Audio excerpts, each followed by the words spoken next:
서양에서 1등은 영국, 동양에서 1등은 일본이잖아. 아니, 그건 우리가 우물안 개구리였던 생각이었어. 내가 직접 느껴본 동서양 통합 챔피언은 따로 있어. 그게 도대체 어디길래 이렇게 뜸을 들이는 거야? 외국인들이 한국에 오면 놀라는 한 가지가 있습니다. 바로 한국인들의 영어 실력인데요. 한국인들의 영어 실력은 이미 세계적으로 인정받는 수준에 이르렀습니다. 오늘 소개해드릴 사연은 스스로를 무능력하다고 생각했었던 영국인 영어 강사의 경험담입니다. 그녀는 한국에 오기 전까지 일본에서 학생들을 가르쳤다고 합니다.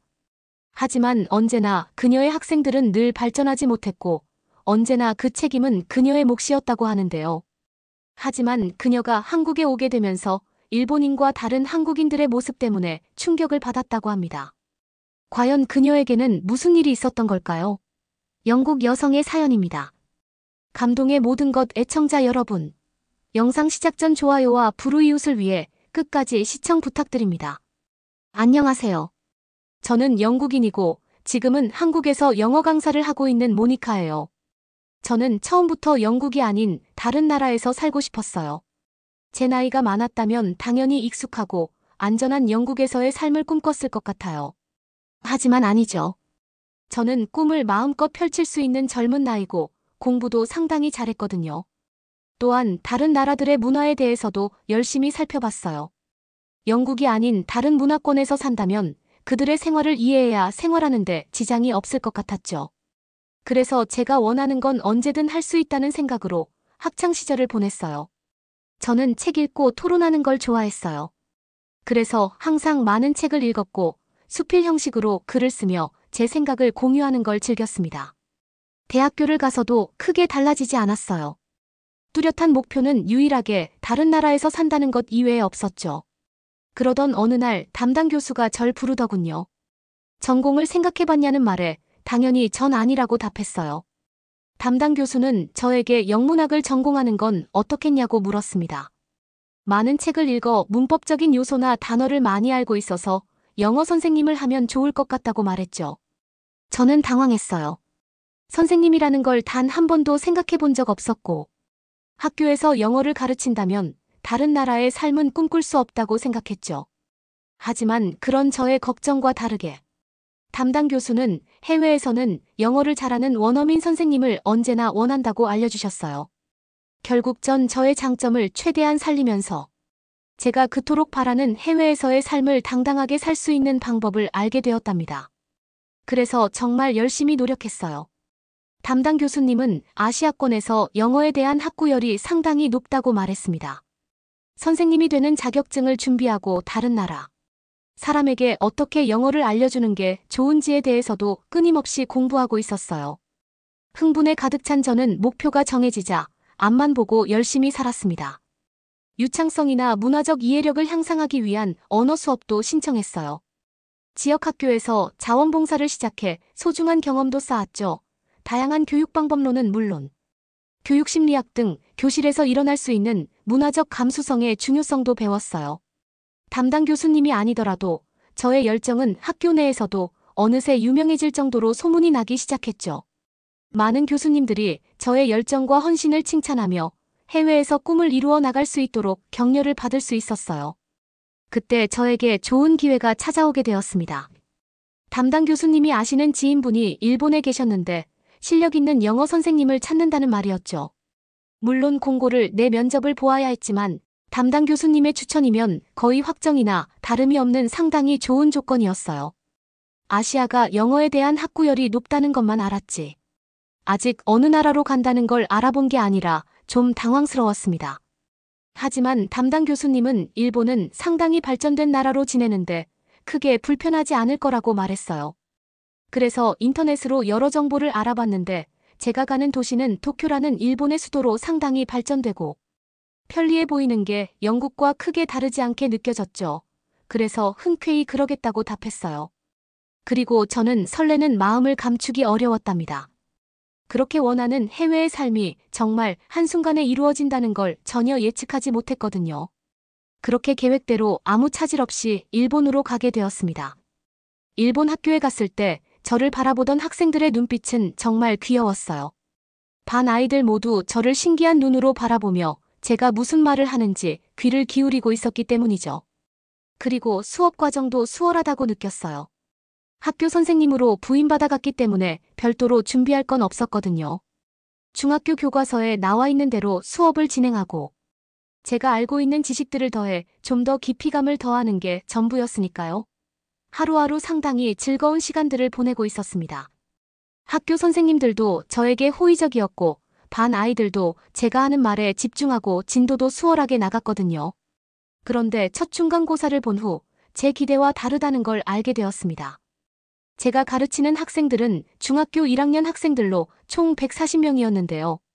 그중 50점을 넘는 학생들이 불과 10대 명밖에 되지 않았어요. 나머지 100명이 넘는 아이들은 100점 만점 중 반도 안 되는 점수를 맞게 된 거죠. 저는 점수를 확인하고 믿어지지 않는다는 듯 시험지를 다시 살펴보기 시작했습니다. 하지만 결과는 달라지지 않았죠. 학교 교장실에 불려가 어떻게 되었는지 현 상황을 보고해야 했어요. 시험 문제를 어렵게 낸 건 아닌지 수업을 제대로 했는지에 대한 추궁을 들어야 했죠. 저는 저를 두고 몰래 카메라를 촬영한다고 생각하고 싶었어요. 그러지 않고서야 수업 시간에 대답도 잘하고 집중도 잘했던 아이들의 시험 결과가 이렇게 좋지 못할 수 없었기 때문이죠. 그 이후 전 끊임없이 저희 자질을 학생들과 다른 선생님들에게 증명해야 했습니다. 그들은 제가 무엇을 하든 집중했어요. 그러나 제가 하는 대로 따라오며 배우려는 게 아니었죠. 마치 관망하듯 저를 쳐다볼 뿐이었습니다. 행복하고 즐거워야 할 저희 해외 생활은 그날 이후 바닥으로 곤두박질 치고 있었어요. 같은 교사 중 영어를 할 줄 안다는 선생님이 와 조롱하듯 저의 근황을 물을 때면 전 더 예민해졌죠. 답변하지 않는다면 전 하나의 섬처럼 학교 내에 고립될 것 같았거든요. 하지만 그건 저의 기대일 뿐이었습니다. 영어를 할 줄 안다며 항상 저에게 영어로 말을 걸었지만 아무리 집중해도 발음을 알아듣기 어려웠거든요. 처음엔 그런 것 자체가 저를 놀리려고 그런다고 생각했습니다. 하지만 학생들이 집중하고 열심히 하는 것 같았지만 실질적인 성적이 나오지 않는 상황이 떠오르며 마치 하나의 퍼즐 조각이 완성되는 걸 느끼게 되었어요.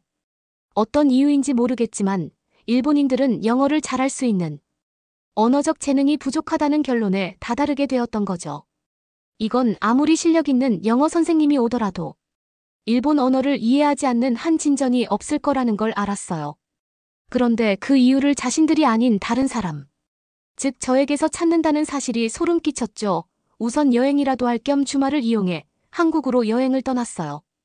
한국 공항에 도착했는데 살 것 같았죠. 일본이 아니라는 것만으로도 좋았습니다. 너무 들떠 있어서 저도 모르게 저를 지나쳐가는 한국인 어린이와 부딪히게 되었어요. 저는 너무 놀라고 미안하다고 한국인 어린이에게 말하기 시작했습니다.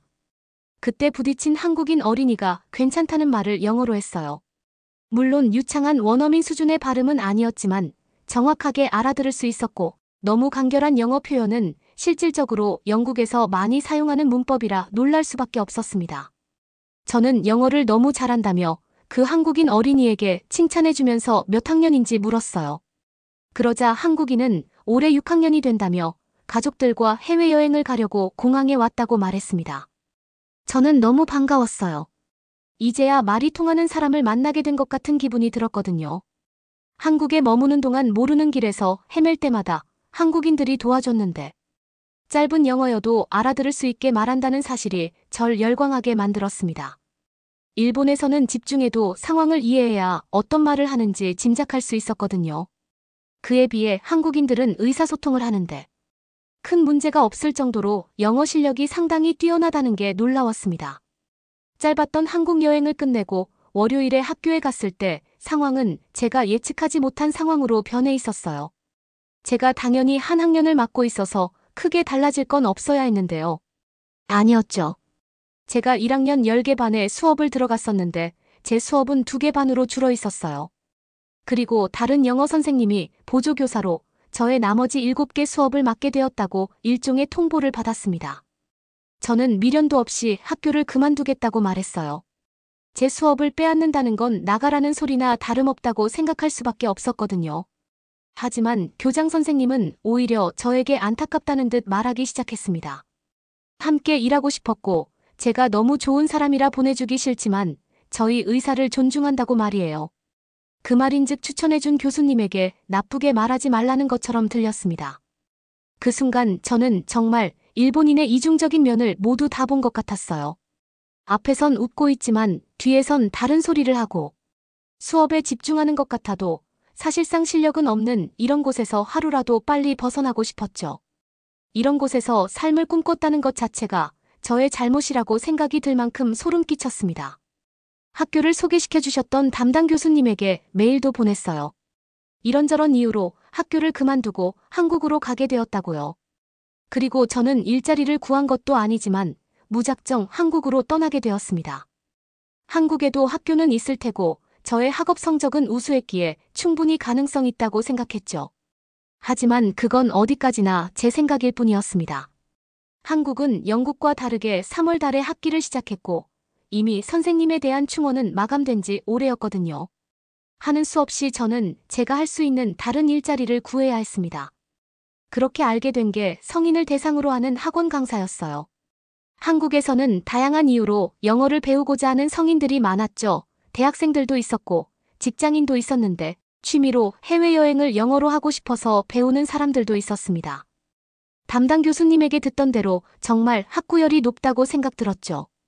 그렇게 첫 수업을 갔던 날 긴장된 마음에 교실 문을 열고 들어갔는데 생각보다 영어를 잘하는 한국인 학생들을 보며 놀라웠어요. 오히려 영어 실력에 비해 자신감이 부족했고 충분히 영어를 잘하는데도 아직 부족하다는 생각에 무엇이든 더 배우려고 노력하는 모습을 보니 저 역시 좋은 선생님이 되고 싶었습니다.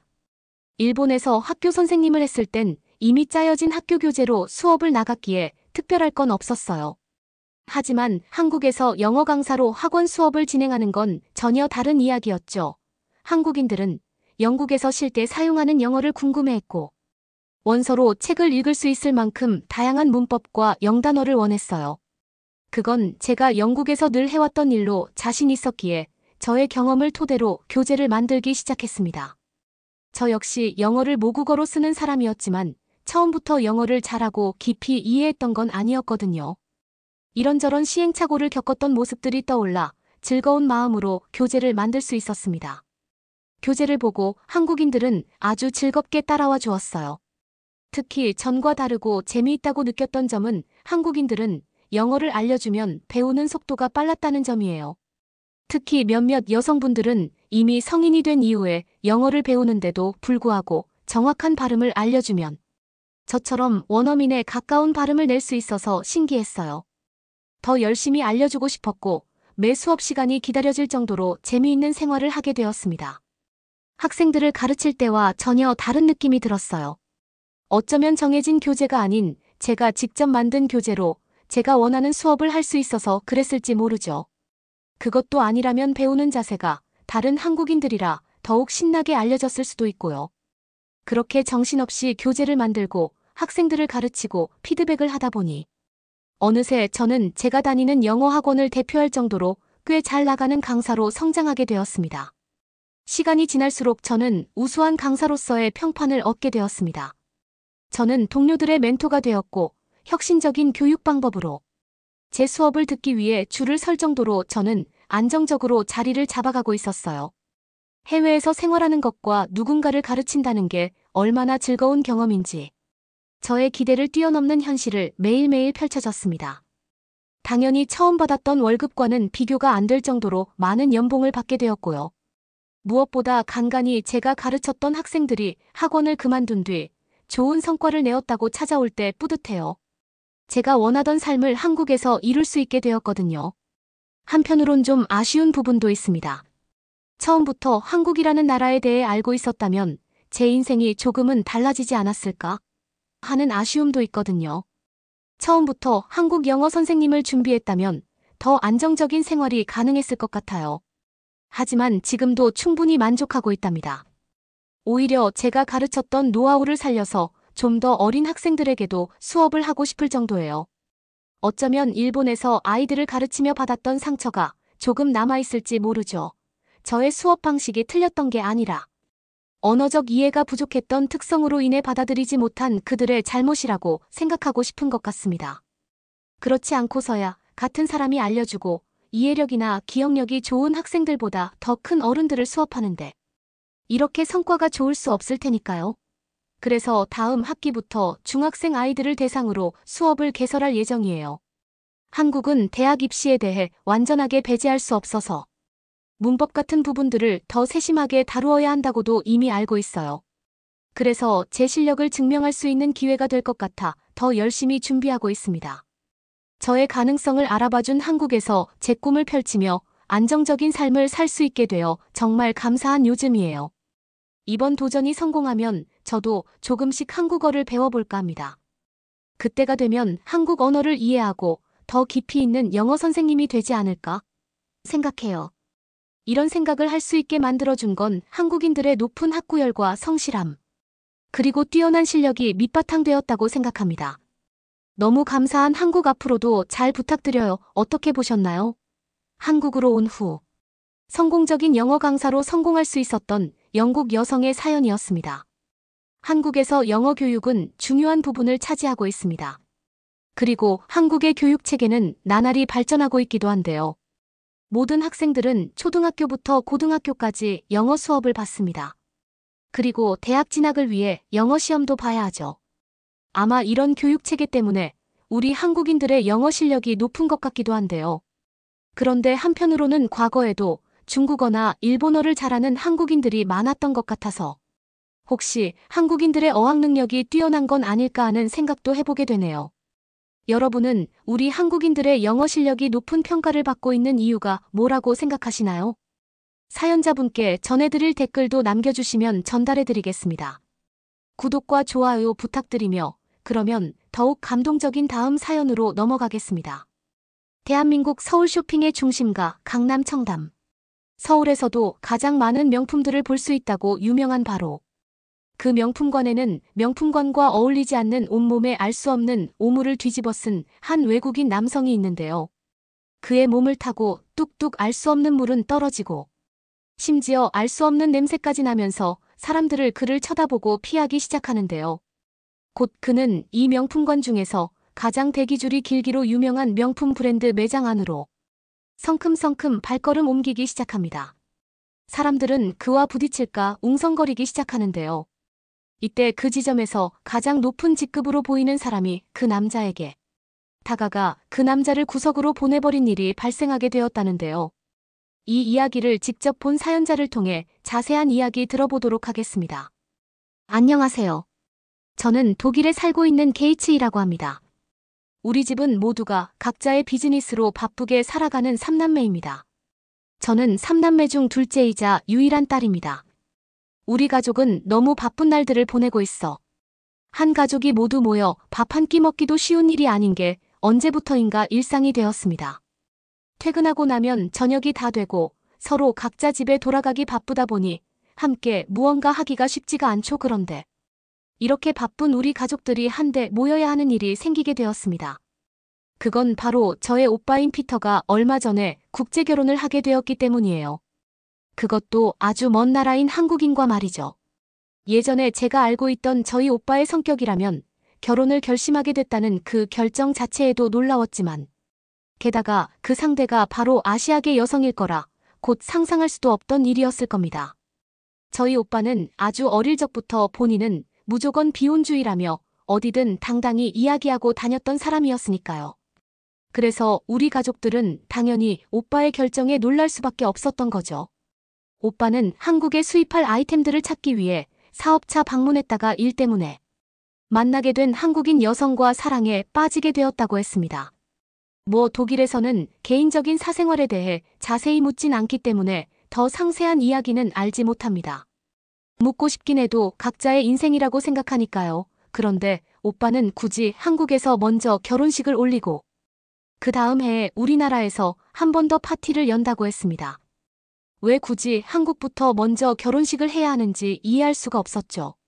솔직히 우리 집은 넉넉한 형편이고 저택에 별장까지 많기 때문에 우리나라에서부터 하면서 가장 화려하게 파티를 해주는 게 맞다고 생각했거든요.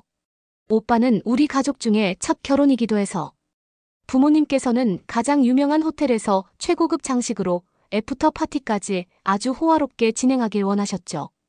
음악 공연이 들려오는 곳에서 우리 가족 소유의 요트에서 선상 파티를 해도 좋다고 의견을 제시하셨죠. 하지만 오빠는 단호했습니다.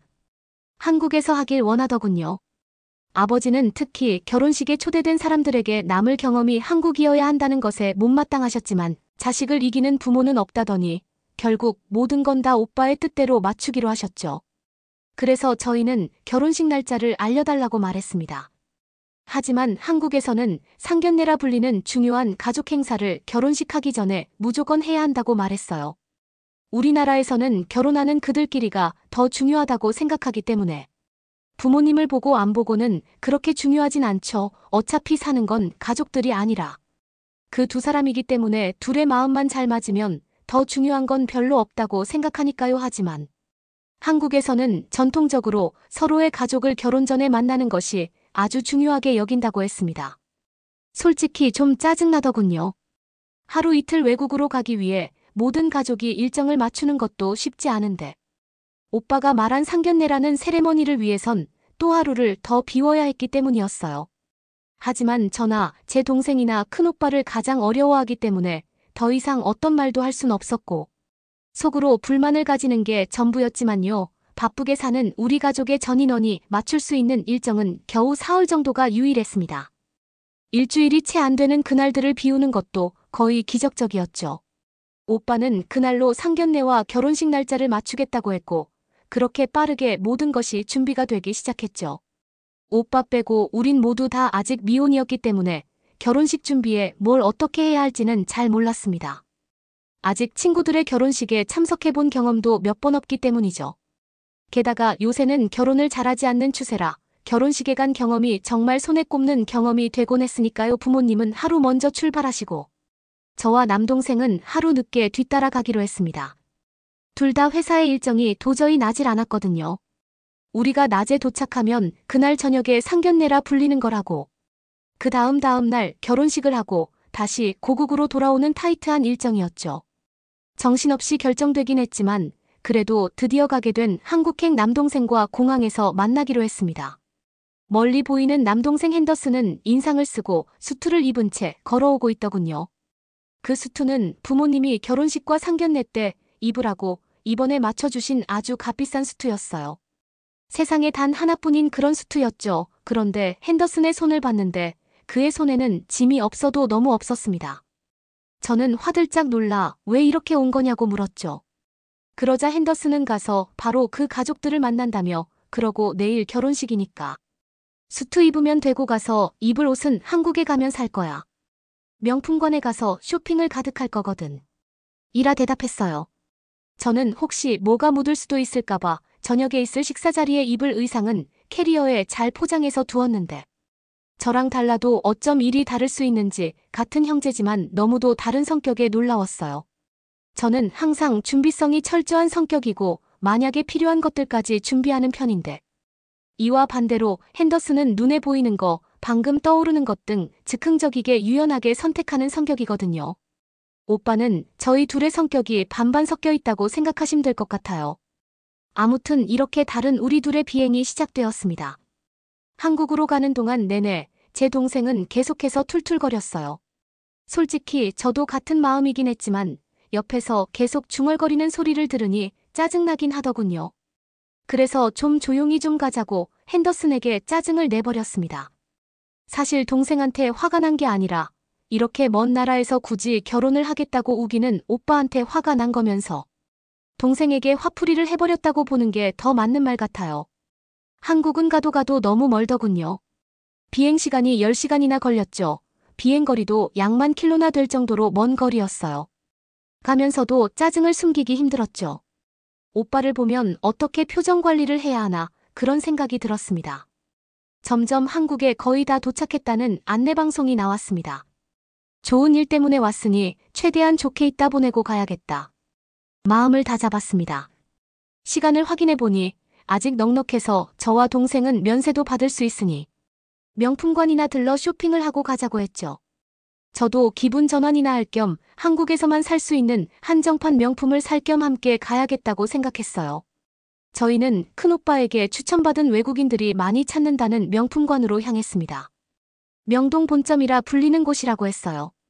마침 우리가 예약한 신라호텔에서 명동으로 가는 무료 셔틀도 있고 바로 근처라는 말에 우리는 다행이다 싶었죠. 저녁도 신라호텔에서 만나기로 했으니 우리에겐 아직 시간적 여유가 충분했습니다. 뭐부터 사면 좋을지 쇼핑할 생각에 그때부터는 언제 짜증났었냐는 듯 기분이 좋아졌습니다. 역시 쇼핑은 마법 같은 거였어요. 드디어 한국의 공항에 도착을 했습니다. 부모님이 계신다는 호텔을 가기 위해 택시를 타고 바로 이동해야 했죠. 시간이 생명이었습니다. 수많은 나라로 여행을 다녀본 우리의 경우 입국 심사가 얼마나 시간을 잡아먹는지 알고 있었기 때문에 마음이 급했습니다. 최대한 빠르게 택시를 타고 쇼핑을 한 다음 저녁 식사에 참석하기 위해선 빠듯하다고 생각했어요. 하지만 한국공항은 정말 순식간에 스피드로 모든 것이 끝났다고 했습니다. 수화물도 빠르게 나왔고 제가 미리 예상했던 시간보다 2시간 이상은 더 단축된 시간표였습니다. 저는 오기 전에 혹시 몰라 개인적으로 스케줄을 예상해 두었거든요. 우리는 빠르게 택시를 타기 위해 택시 정류장으로 향했죠. 급하게 가느라 자세히 보거나 머물진 못했지만 빠른 걸음으로 가면서도 확실히 놀랐던 건 한국 공항의 엄청난 시설과 압도감이었습니다. 한국이 이처럼 발달한 나라였나 싶었죠. 모든 게 빠르게 이루어진 덕에 공항에서부터 호텔까지 가는 길이 아주 수월했습니다. 가는 길에 본 서울은 솔직히 눈부시게 예쁘더군요. 다양한 나라를 다녀봤지만 이렇게 자연과 현재의 조화가 완벽한 곳은 드물었어요. 사진으로 봐왔던 한국과 실제로 목격한 현장감은 아주 달랐죠. 훨씬 좋았어요. 그렇게 신속하게 호텔에 도착해 부모님과 만났고 같이 명품관을 가자고 제안드렸더니 오늘 모임이 중요하니 그냥 호텔에 있다가 가자고 하셨어요. 만약에 어떤 사고라도 휘말리면 중요한 만남에도 피해를 줄 수 있을 것 같다고 하셨죠. 오빠가 워낙 부탁한 자리이기 때문에 부모님도 특별히 신경을 쓰셨습니다. 저랑 남동생은 아무 일도 없게 서둘러 다녀온다며 잔소리를 듣기 전에 도망치듯 나왔습니다. 제 옷은 호텔 서비스로 저녁에 입을 거니 접힌 부분 없이 펴달라고 요청해두고 우린 명품관 쇼핑을 위해 달려갔죠. 아직 점심 정도. 시간대라 저녁까지 그래도 시간이 꽤 남아 다행이다 싶었죠. 빠짐없이 사고 싶던 걸 몽땅 사리라 다짐했습니다. 한국에서만 구매할 수 있는 명품 목록들이 이제는 꽤 많거든요. 몇몇 브랜드들은 한국에서만 출시하기 때문에 다른 나라에서는 웃돈을 주고 구매해야 하죠. 다시 우리나라로 돌아가면 그것들을 구하기 어려울 테니 이왕 온 김에 실컷 전부 사리라 다짐을 하고 명품관으로 들어갔습니다. 그런데 명품관에 들어간 후 바로 저희의 결정이 바보 같았다는 걸 알게 되었어요. 우리가 생각했던 것만큼 여유 넘치는 쇼핑은 할 수 없을 거라는 걸 직감할 수 있었죠. 명품관에 우리뿐만 아니라 외국 관광객들이 넘쳐났기 때문이었죠. 그래도 저와 동생은 열심히 쇼핑을 시작했죠. 바로 구입할 수 있는 브랜드부터 골라 쇼핑을 시작했어요. 그러자 쇼핑한 지 얼마 되지도 않아 우리의 양손엔 쇼핑백들로 넘쳐났습니다. 이제 그만 숙소로 돌아가자고 했죠. 이젠 너무 피곤하기 시작했거든요. 배가 고프기도 했고요. 하지만 동생 핸더슨은 딱 한 군데만 더 가자고 했어요. 대기줄이 너무 길어 아까 가지 않고 그냥 돌아갔던 브랜드였습니다. 그런데 핸더슨이 그 브랜드 한정판을 사러 한국 명품관에 왔다는 걸 알고 있었기 때문에 딱 거기만 들렸다.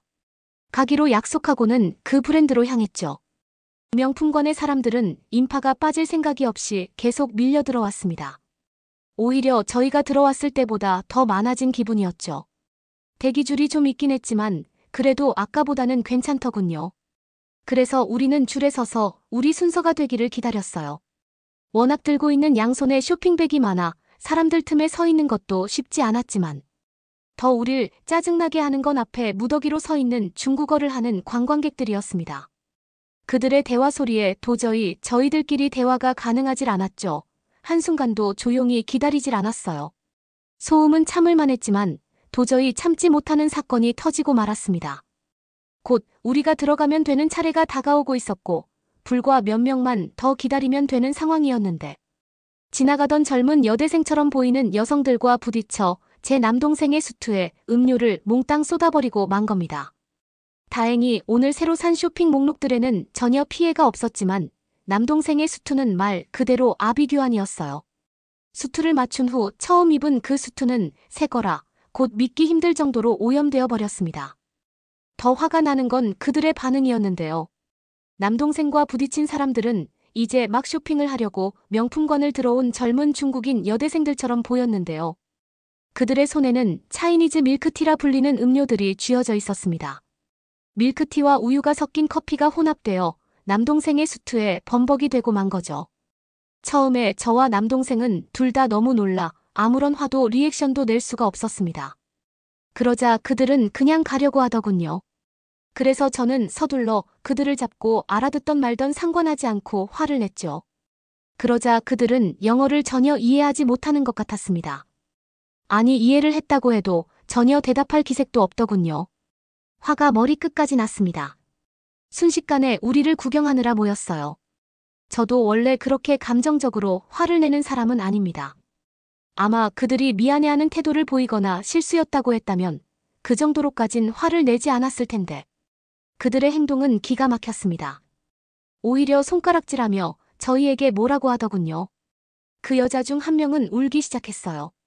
정확한 앞뒤 상황을 모르는 사람들이 보기엔 우리가 잘못한 것처럼 상황이 몰려갔죠. 정말 억울했어요.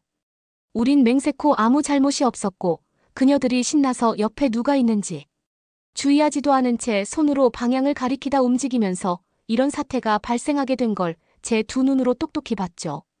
그런데도 그들은 중국어로 뭐라고 소리 지르며 울기 시작했어요. 황당하더군요.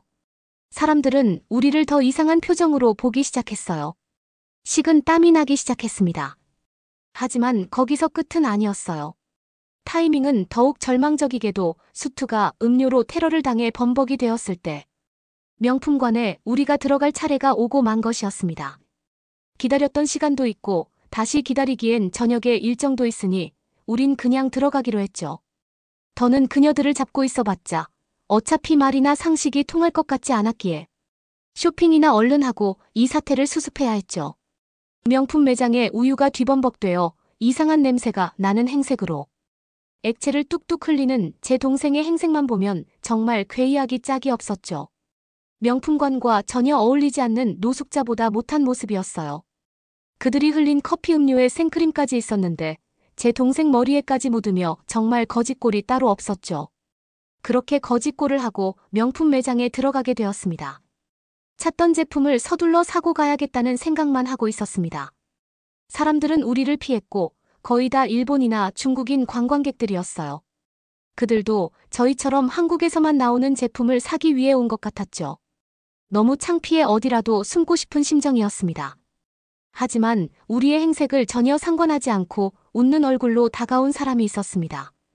그건 바로 이 매장의 매니저로 보이는 직원이었죠. 어느 나라도 명품 매장 직원들이 손님의 행색을 보고 차별하는 일들이 아주 많았기에 이런 경험은 저희에게 특별한 감동을 주기에 충분했어요. 그들은 저희에게 저쪽으로 안내해드리겠다고 갑자기 알 수 없는 말을 하더니 저희를 별도의 공간으로 안내했습니다. 그때까지만 해도 그게 우리 행색이 거지 같아서 차별을 하는 행위라고 생각했어요. 하지만 가자마자 그게 아니라는 걸 바로 알 수 있었죠. 그 직원은 우리에게 다가와 다른 손님들에게는 들리지 않도록 무슨 일인지 말씀해주면 도와주겠다며 사람들이 자꾸 쳐다보는 우리가 부담스럽지 않게 일부러 이쪽으로 우리를 따로 분리해주며 배려를 해준 것이었습니다. 그 매장의 직원들은 전부 저희를 신경을 안 쓰는 것처럼 보였지만 일부러 우리가 민망해할까봐 그랬다는 걸 바로 알아차릴 수 있었죠. 놀라운 그들의 센스와 배려에 감탄을 할 수밖에 없었습니다. 우리는 그 매장의 고마운 마음을 거기서 구매할 수 있는 한정판 제품을 모두 구매하는 것으로 대신했죠. 지인들에게 선물도 할 겸 그냥 담을 수 있는 만큼 담아달라고 했습니다. 그들은 친절을 잃지 않았어요. 고객이어서가 아닌 사람 대 사람의 입장으로 배려해주는 기분이 들어 굉장히 특별한 경험이라고 밖에는 표현되지가 않습니다. 하지만 문제는 그게 아니었어요. 다 젖어버린 제 동생의 옷이었죠. 3시간 정도 후면 저희 가족끼리 상견례를 하는 자리에 가야 하고 그 자리는 큰오빠를 무려 몇 년 만에나 보는 자리였기 때문입니다. 게다가 이날을 위해서 우리 가족의 옷을 맞춰온 거기 때문에 다른 옷을 사서 입고 간다는 건 그 의미를 상실해버리는 것과 마찬가지였죠. 게다가 다른 것도 아니고 중요한 행사를 앞두고 쇼핑이나 하러 바로 갔다는 걸 오빠가 알게 되면 오빠 성격에 가만히 있지 않을 것 같았죠. 세상에 단 하나밖에 없는 수트가 이 꼴이 됐으니 하는 수 없었죠. 쇼핑하러 온 건 우리의 철없는 선택이었으니까요. 저희는 쇼핑백이 너무 많아 숙소까지 쇼핑백을 캐리해주는 서비스를 신청하고 계산을 하면서도 계속 기운이 없는 표정일 수밖에 없었어요. 그런 우리에게 아까 큰 도움을 줬던 직원이 오시더니 왜 그러냐 물었죠. 저희의 사정을 말하자 진작 말씀하시죠. 한국에선 그 정도는 금방 해결됩니다. 지금 갈아입으실 옷 있으시면 얼른 그 옷으로 갈아입으세요라고 했습니다. 그러더니 그녀가 알려준 방법대로 그 건물에 있는 세탁 서비스를 신청하니 이 시간 안에 원상복구가 가능하다고 하셨죠. 심지어 퀵서비스까지 이용하면 세탁물이 30분 세탁과 다림질 서비스까지 되고 제가 어디 있던 그 앞까지 바로 배송해주는 시스템이라고 했습니다. 그것도 구겨짐 하나 없이 말이죠. 그 말을 듣는데 정말 우리 둘은 기가 막혔습니다. 믿져야 본전으로 우린 그렇게 부탁드렸고 호텔에 도착해 드디어 쉴 수 있었습니다. 오빠가 곧 도착한다고 연락이 왔고 부모님은 이제 얼른 옷을 갈아입으라고 말씀하셨죠. 저도 호텔에서 깨끗하게 드라이해준 옷으로 환복을 했지만 아직 동생의 옷만 없는 상황이었습니다. 부모님은 동생에게 넌 왜 아직도 그러고 있어? 빨리 하라니까 짜증이 난 듯 말씀하셨습니다. 저까지 함께 초조해서 미치겠더군요. 그때 객실에 벨소리가 났습니다. 아, 오빠가 와버렸구나. 이젠 솔직히 털어놔야겠다 하고 눈을 질끈 감았는데 다행히 그건 우리가 가장 기다렸던 그 소리였죠. 도착한 그 결과물은 정말 놀라웠습니다. 마치 맨 처음 받았을 때처럼 새 것 같은 컨디션이었으니까요. 그 엄청난 한국의 서비스 덕에 저희는 오랜만에 완전체로 단 하나뿐인 우리끼리 맞춘 옷을 입고 오빠의 인생에서 가장 중요할 그 식사 자리에 나갈 수 있게 되었습니다.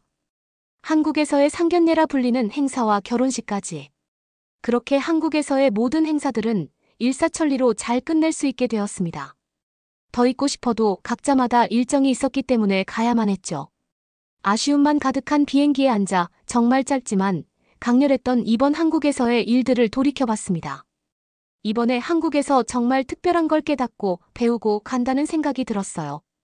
우리는 각자의 일이 아니면 별로 신경을 쓰지 않는 개인주의가 당연한데 한국은 결혼을 하는 당사자들과 가족 함께하는 우리라는 걸 중요시하고 나가 아닌 타인까지 행복할 수 있는 선택을 하려고 노력하는 나라라는 걸 알고 갑니다.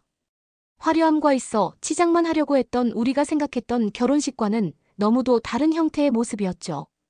결코 돈으로 살 순 없는 하지만 돈으로 산 것보다 화려한 건 많은 사람들을 생각하는 마음이라는 걸 말이죠. 그러면 더욱 재미있는 다음 사연으로 넘어가겠습니다. 대한민국 서울 한 호주인 여성이 강남의 성형외과에서 상담을 받고 있습니다. 그러다가 직원이 어떤 이야기를 꺼내자 갑자기 놀라서 소리를 지르는데요. 이게 말이 되는 건가요? 사기치는 거죠. 어떻게 이렇게 될 수 있다는 건데요. 성형외과 직원들이 설득을 해보지만 잘 안 되는 모양인데요. 도대체 어떤 사연 때문에 호주인 여성이 화를 내는 걸까요? 안녕하세요. 호주 멜버른주의 작은 마을에 사는 쉐이리입니다. 해가 막 지기 시작하면서 제가 살던 작은 마을이 황금빛으로 물들기 시작했습니다. 거리는 오래된 떡갈나무와 더 나은 시절을 보냈던 집들이 늘어선 익숙한 풍경이었습니다. 구석구석 추억이 깃들어 있고 골목마다 추억이 있었죠. 하지만 오늘은 마을이 다르게 느껴졌습니다. 제 옆에 벽이 꽉 막힌 느낌이랄까요? 저는 항상 열심히 살아왔어요. 인생은 제게 수많은 도전을 던져주었지만 저는 결단력과 근성을 가지고 정면으로 맞섰습니다. 남편과 이혼을 하고 디온을 혼자 키우는 일은 결코 쉽지 않았습니다. 디온의 웃음 천진난만한 질문 꼭 안아주는 포옹이 저를 버티게 해주었습니다. 하지만 오늘은 우리 상황의 무게가 그 어느 때보다 무겁게 느껴졌습니다. 식료품점은 수년 동안 저의 직장이었습니다. 통로는 익숙했고 제품 운이 어디에 있는지도 알았고 단골 고객들은 가족처럼 느껴졌습니다. 매일 아침 앞치마를 두르고 이름표를 달고 미소를 지으며 또 다른 하루를 맞이할 준비를 하곤 했습니다. 하지만 오늘은 달랐습니다. 매니저 사무실에 들어서자마자 긴장감이 감돌았습니다. 그의 침울한 표정이 모든 것을 말해주었습니다. 쇠일이 미안하지만 당신은 오늘까지만 일해야 할 것 같군요라고 그가 떨리는 목소리로 이야기하더군요. 그 말에 저는 순간 머리가 어지러웠습니다. 호주의 경기가 좋지 않아 매장에서도 인원을 감축하고 있었고 저도 그 희생자 중 한 명이었습니다. 그래도 벌써 1년 넘게 일했는데 그 해고 대상이 저인 줄은 상상도 못했답니다. 여러 생각이 머릿속을 스쳐 지나갔습니다. 그리고 저의 흉한 왼쪽 뺨의 흉터 때문인가도 생각했었죠. 1년 차로 일할 때 예전에 정리하다가 날카로운 것에 베어서 생긴 자국인데 호주에서는 의료비가 비싸기 때문에 치료를 못하고 있었습니다. 그 상처는 저에게 큰 컴플렉스였고 아마 해고에도 영향을 끼쳤던 것 같습니다. 그리고 이 사회가 정말 원망스러웠습니다. 청구서는 어떻게 지불할까, 죄인을 어떻게 부양해야 할까, 미래가 암울했습니다. 눈물이 쏟아질 것 같았지만 참았습니다. 죄인을 위해 강해져야 했기 때문입니다. 짐을 싸고 있을 때 한 줄기 희망이 왔습니다. 한 편지가 있더라고요. 그 편지는 제 인생에서 가장 암울했던 순간에 저의 희망의 등불이 되어 주었답니다. 저는 편지를 손에 떨리는 손으로 쥐고 작은 식탁에 앉았습니다. 호기심 많은 디온이 제 어깨 너머로 크고 파란 눈을 크게 뜨고 기대에 찬 표정으로 물었습니다. 엄마 그게 뭐예요? 디온이 봉투에 그려진 화려한 엠블럼을 가리키며 물었습니다. 이건 편지란다. 한국 한 달 살아보기 이벤트에 당첨되었다고 적혀 있어 디온의 얼굴이 환해졌습니다. 정말요, 저희 한국으로 가는 거예요? 저는 여전히 믿기지 않는 표정으로 고개를 끄덕였습니다. 응, 휴가 같은 거야. 예전에 마트에서 응모하라고 해서 그냥 생각 없이 했었는데 당첨이 된 것입니다. 한 달을 사는 응모였는데 다양한 나라 중에 한국으로 당첨된 것입니다. 생활비와 숙소도 제공해주는 플랜이었습니다. 우리 둘은 그 자리에 잠시 앉아 그 소식을 보고 있었습니다. 정말 믿을 수 없게 느껴졌습니다. 우리 둘 다 한국처럼 멀리 떨어진 나라는 말할 것도 없고 호주 밖을 여행해 본 적도 없었으니까요. 하지만 우리에게 새로운 모험을 떠날 수 있는 황금 같은 기회가 찾아왔습니다. 하지만 이때도 한국이 아니라 일본이나 중국이면 어땠을까? 라는 생각도 했었습니다. 한국은 솔직히 저는 잘 모르는 나라였거든요. 그나마 요즘 유행하는 K-팝 삼성 현대나 삼성도 어렸을 때는 일본 기업으로 알았으니까요. 그래도 당첨된 거에 정말 너무 감사했습니다. 그리고 출국 전 며칠 동안은 정신없이 바빴습니다. 우리는 지역 도서관을 방문하여 한국에 관한 책과 다큐멘터리를 빌렸습니다. 디오는 끝없는 호기심으로 한국어로 배우고 싶은 문구 목록을 만들었습니다. 매일 저녁 식사 후 함께 모여 앉아 인사말과 공통 질문을 연습했습니다. 안녕하세요 라고 웃으며 말하며 발음을 완벽하게 하려고 노력했습니다. 다가오는 모험에 대한 소식을 들은 친구와 이웃들은 흥분과 부러움이 섞인 표정이었습니다. 옆집에 사는 피터슨 부인은 디온을 위해 여행 일기를 쓰라고 다이어리도 선물해줬고 젊은 시절 한국에서 복무한 경험이 있는 제시카 씨는 한국에서의 이야기를 들려주었습니다. 그는 한국 사람들의 친절한 봄 벚꽃의 아름다운 길거리 음식의 맛에 대해 이야기했습니다. 한국에 대해 몰랐던 기대감이 커졌습니다. 출발 전날 밤 우리 둘 다 잠을 이루지 못했습니다. 디온의 방은 야간 조명에 은은한 불빛으로 가득 차 있었고 디온이 고민영에게 앞으로 겪게 될 모험에 대해 속삭이는 소리가 들렸습니다. 저는 침대에 누워 천장을 바라보며 설렘과 불안이 뒤섞인 감정을 느꼈습니다. 길을 잃으면 어쩌지, 말이 안 통하면 어쩌지. 그러다 이 모든 것을 시작하게 해준 황금 티켓인 편지가 떠올랐습니다. 새로운 출발의 기회이자 디온에게 작은 마을 너머의 세상을 보여줄 수 있는 기회였죠. 출발하는 날. 아침은 화창한 햇살과 함께 찾아왔습니다. 밖에서 경적을 울리며 여행의 시작을 알렸습니다. 집을 마지막으로 한번 둘러보고 문을 잠그는 순간 저희의 마음은 희망과 기대감으로 가득 찼습니다. 탑승구에서 기다리는 동안 디오는 곰 인형을 꼭 껴안고 신기한 듯 눈을 크게 떴습니다. 엄마, 우리 정말 가는 거죠? 비행기가 인천국제공항에 착륙하고 밖으로 나오자 바람이 우리를 맞이했습니다. 공항의 규모는 매우 컸고 한국어와 영어로 된 안내 표지판이 여행자를 안내하고 있었습니다. 조금 당황스러웠지만 공항 직원들의 친절한 얼굴이 우리를 안심시켰습니다. 한국에 대한 첫인상은 효율성이었습니다. 간소화된 출입국 절차부터 고속열차까지 모든 것이 시계처럼 잘 돌아가는 것 같았습니다. 디오는 터치스크린 키오스크와 자동화된 통로를 가리키며 기술에 매료되었습니다. 하지만 가장 인상 깊었던 것은 사람들의 따뜻함이었습니다. 가는 곳마다 낯선 사람들이 미소를 지으며 길을 안내해 주었고 심지어는 지역 별미를 추천해 주기도 했습니다. 고향의 번잡함과는 완전히 대조적인 풍경이었죠.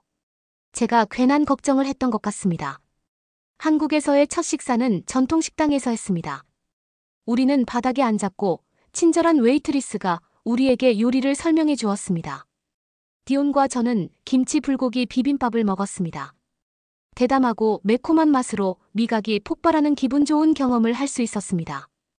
호텔로 돌아오는 길 멀리 서울의 불빛이 반짝이고 있었습니다. 거리에는 음악과 웃음소리, 길거리 음식 냄새로 활기가 넘쳤습니다.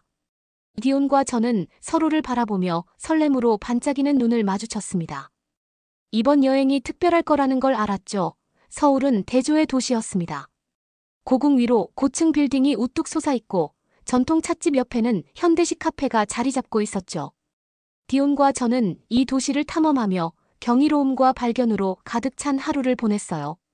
우리는 경복궁을 방문하여 그 웅장함과 역사에 감탄했습니다. 디온은 한국 전통 의상인 한복을 입고 사진 포즈를 취하는 것을 좋아했어요. 또한 도심 속 평화로운 오아시스인 청계천을 따라 산책을 했습니다. 평화로운 분위기였어요. 가장 좋았던 것 중에 저는 재래시장을 방문한 것이었습니다. 상인들은 친절하게 우리에게 시식 기회를 제공했습니다. 디오는 떡볶이를 먹어보고는 매워서 잘 먹지 못했지만 그래도 땀을 흘려가면서 계속 먹더군요. 매운 음식은 중독성이 있습니다. 하지만 저희를 사로잡은 것은 광경과 소리만이 아니었습니다. 우리가 만난 사람들의 이야기였습니다. 한국 전통 놀이를 가르쳐준 어르신부터 세계 여행에 대한 꿈을 공유한 젊은 예술가까지 한 사람이 저희의 한국 여행에 특별한 장을 더해 주었습니다.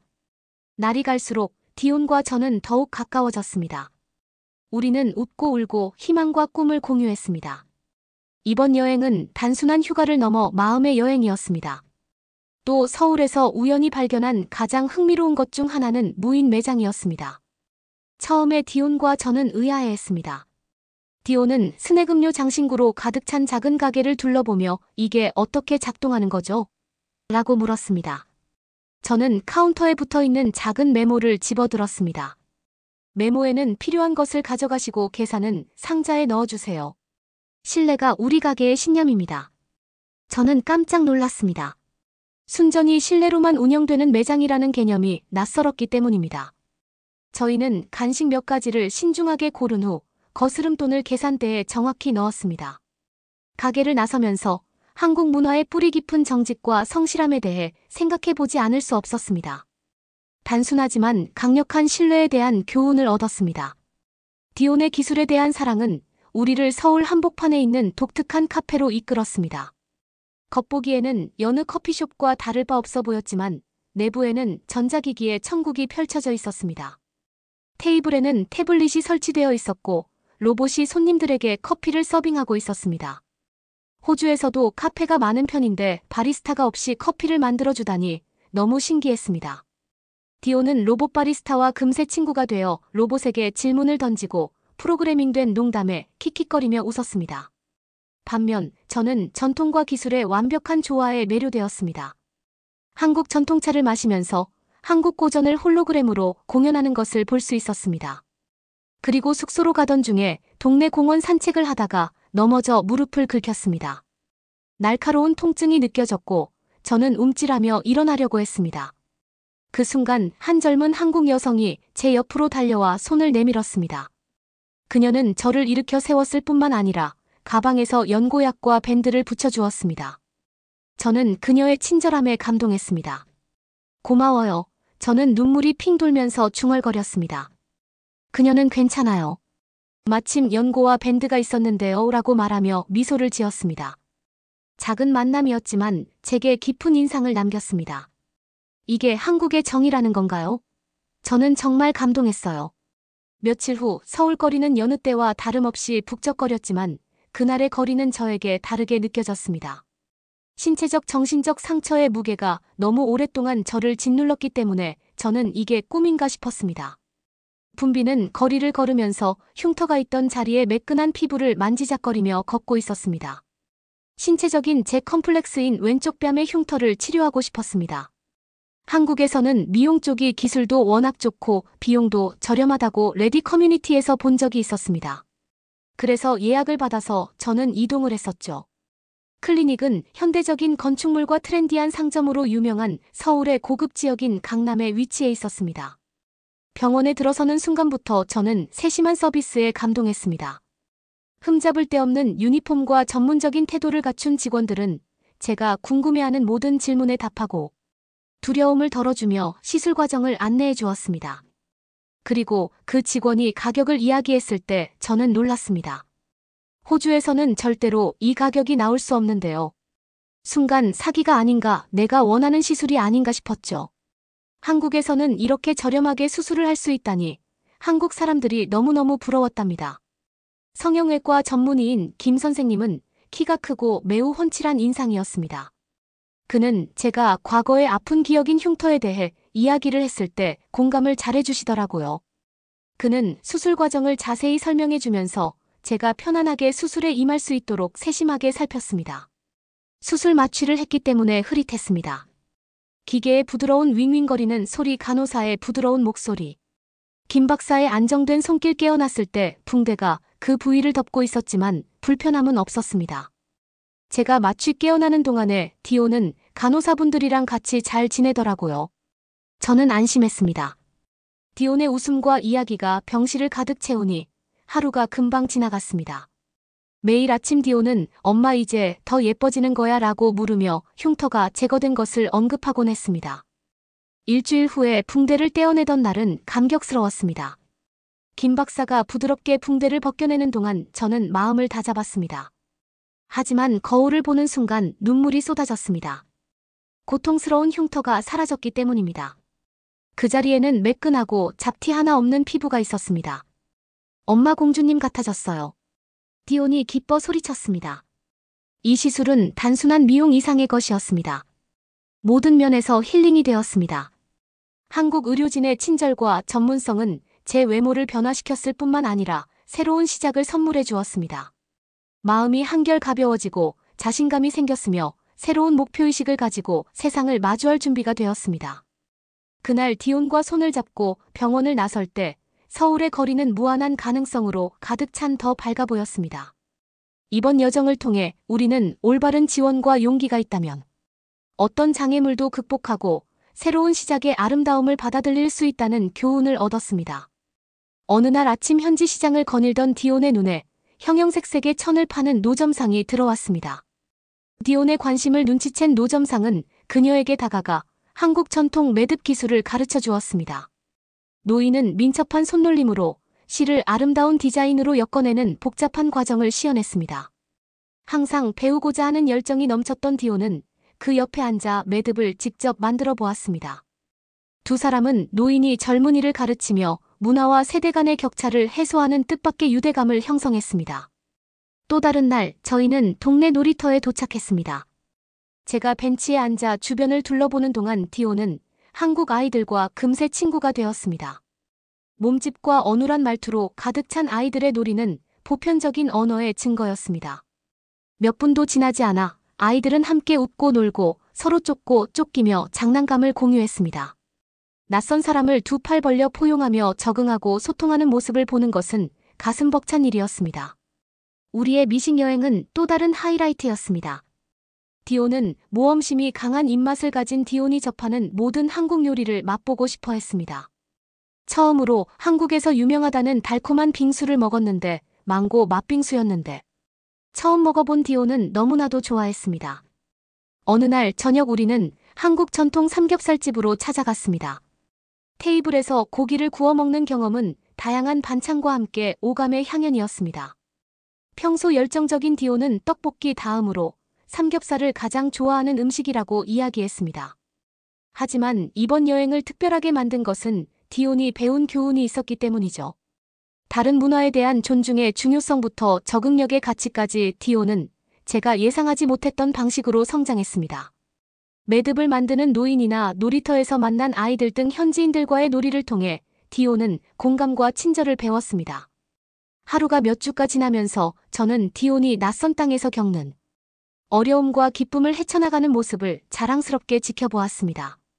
그녀의 회복력, 새로운 경험에 대한 개방성, 사소한 것에서 기쁨을 찾는 능력은 끊임없는 영감의 원천이었습니다. 어느 날 저녁 발코니에 앉아 도시의 불빛을 바라보고 있는데 디온이 저를 바라보며 이야기를 꺼냈습니다. 엄마, 한국은 우리 고향보다 훨씬 더 크다는 것을 깨달았어요. 볼 것도 많고 배울 것도 많아요. 그리고 우리가 같은 언어를 사용하지 않고 같은 음식을 먹지 않아도 마음은 모두 같다는 것을 알았어요. 그러자 저는 디온에게 이야기를 꺼냈습니다. 여기에 살면 어떨 것 같아? 디온은 잠시 생각에 잠긴 표정이었습니다. 여기 좋아요. 엄마, 공원 아이들도 친절하고 음식도 맛있어요. 하지만 할머니와 동네에 있는 친구들은요. 딸의 말이 가슴에 와닿았습니다. 한국은 저에게 정신적, 물리적 둘 다 치료를 해주었지만 우리에게는 호주에 뿌리를 두고 고향과 연결되는 인연이 있었습니다. 결국 한국에 사는 거는 포기를 했지만 한국은 짧은 시간 동안 우리에게 많은 것을 주었습니다. 낯선 사람들의 친절함, 아름다운 풍경, 깊이 있는 문화는 우리가 상상하지 못했던 방식으로 우리의 삶을 완전히 바꾸어 주었습니다. 이 모든 것을 뒤로하고 떠나야 한다는 생각에 가슴이 아팠습니다. 호주로 돌아가는 비행기에 몸을 실었을 때 저희의 마음은 무거웠지만 충만했습니다. 한국은 우리에게 소중히 간직해야 할 추억과 깊이 새겨야 할 교훈, 그리고 소중히 간직해야 할 우정을 선물해 주었습니다. 때로는 예상치 못한 여정이 우리를 가장 많이 변화시킨다는 것을 깨달았습니다. 비행기 창밖을 바라보며 디온을 꼭 안아주었습니다. 고마워요, 대한민국이라고 속삭이면서 이 모험과 우리에게 가르쳐준 교훈에 감사했습니다. 우리는 비록 그 땅을 떠났지만 한국은 우리 마음속에 영원히 남아있을 것입니다.